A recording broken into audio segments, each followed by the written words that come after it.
Lesson 131. No one can fail who asks to reach the truth.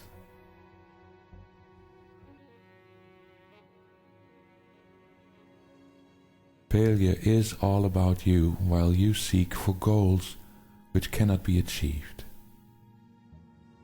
You look for permanence in the impermanent, for love where there is none, for safety in the midst of danger, immortality within the darkness of the dream of death. Who could succeed where contradiction is the setting of his searching and the place to which he comes to find stability? Goals which are meaningless are not attained. There is no way to reach them, for the means by which you strive for them are meaningless as they are. Who can use such senseless means and hope through them to gain in anything? Where can they lead? And what could they achieve that offers any hope of being real?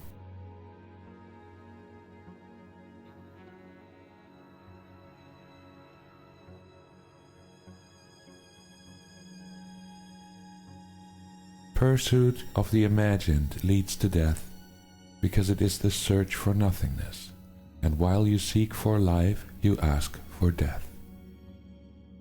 You look for safety and security, while in your heart you pray for danger and protection for the little dream you made.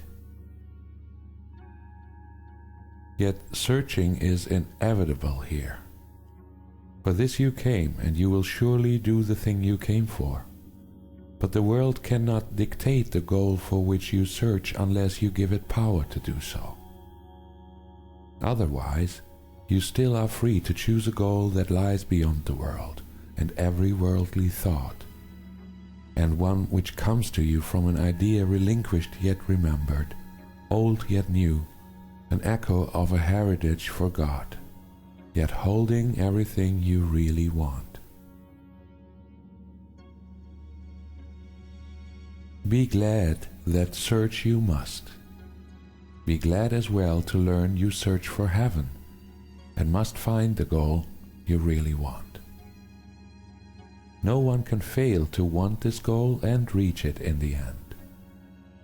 God's Son cannot seek vainly, though he try to force delay, deceive himself, and think that it is hell he seeks. When he is wrong, he finds correction.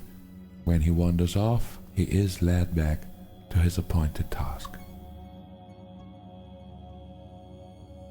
No one remains in hell, for no one can abandon his Creator, nor affect his perfect, timeless, and unchanging love. You will find heaven. Everything you seek but this will fall away, yet not because it has been taken from you. It will go because you do not want it. You will reach the goal you really want as certainly as God created you in sinlessness.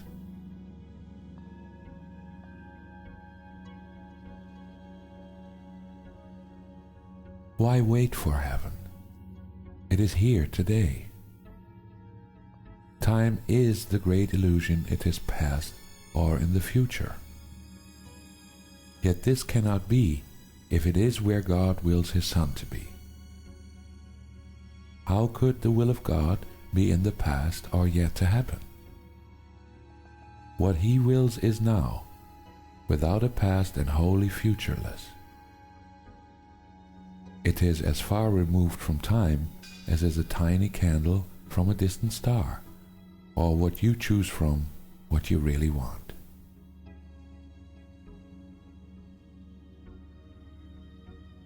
Heaven remains your one alternative to this strange world you made and all its ways, its shifting patterns and uncertain goals, its painful pleasures and its tragic joys. God made no contradictions. What denies its own existence and attacks itself is not of him. He did not make two minds, with heaven as the glad effect of one, and earth the other sorry outcome which is heaven's opposite in every way. God does not suffer conflict, nor is his creation split in two. How could it be his Son could be in hell when God himself established him in heaven? Could we lose what the eternal will has given him to be his home forever?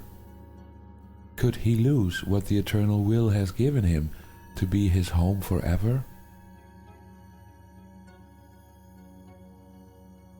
Let us not try longer to impose an alien will upon God's single purpose.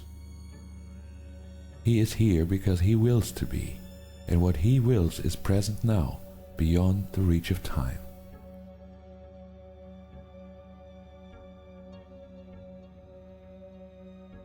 Today we will not choose a paradox in place of truth. How could the Son of God make time to take away the will of God? He thus denies himself and contradicts what has no opposite. He thinks he made a hell opposing heaven, and believes that he abides in what does not exist, while heaven is the place he cannot find. Leave foolish thoughts like these behind today, and turn your mind to true ideas instead. No one can fail who asks to reach the truth, and it is truth we ask to reach today. We will devote 10 minutes to this goal 3 times today, and we will ask to see the rising of the real world to replace the foolish images that we held dear, with true ideas arising in the place of thoughts which have no meaning, no effect, and neither source nor substance in the truth.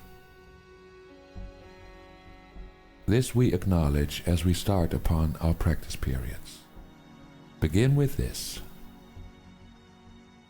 I ask to see a different world and think a different kind of thoughts from those I made. The world I seek I did not make alone. The thoughts I want to think are not my own. For several minutes watch your mind and see, although your eyes are closed, the senseless world you think is real. Review the thoughts as well which are compatible with such a world, and which you think are true. Then let them go, and sink below them to the holy place where they can enter not. There is a door beneath them in your mind, which you could not completely lock to hide what lies beyond. Seek for that door and find it. But before you try to open it, remind yourself no one can fail who asks to reach the truth. And it is this request you make today. Nothing but this has any meaning now. No other goal is valued now nor sought. Nothing before this door you really want, and only what lies past it do you seek. Put out your hand and see how easily the door swings open, with your one intent to go beyond it. Angels light the way, so that all darkness vanishes and you are standing in a light so bright and clear that you can understand all things you see.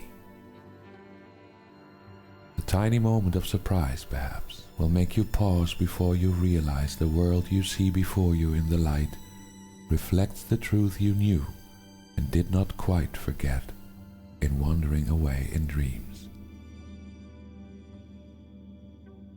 You cannot fail today.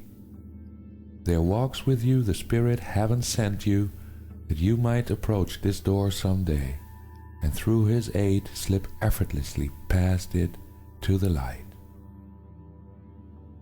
Today that day has come.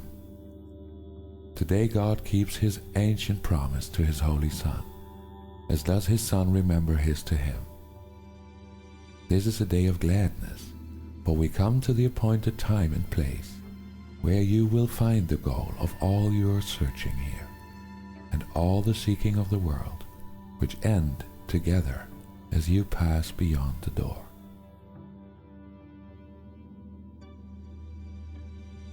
Remember often that today should be a time of special gladness, and refrain from dismal thoughts and meaningless laments. Salvation's time has come. Today is set by heaven itself to be a time of grace for you and for the world. If you forget this happy fact, remind yourself with this. Today I seek and find all that I want. My single purpose offers it to me. No one can fail who asks to reach the truth.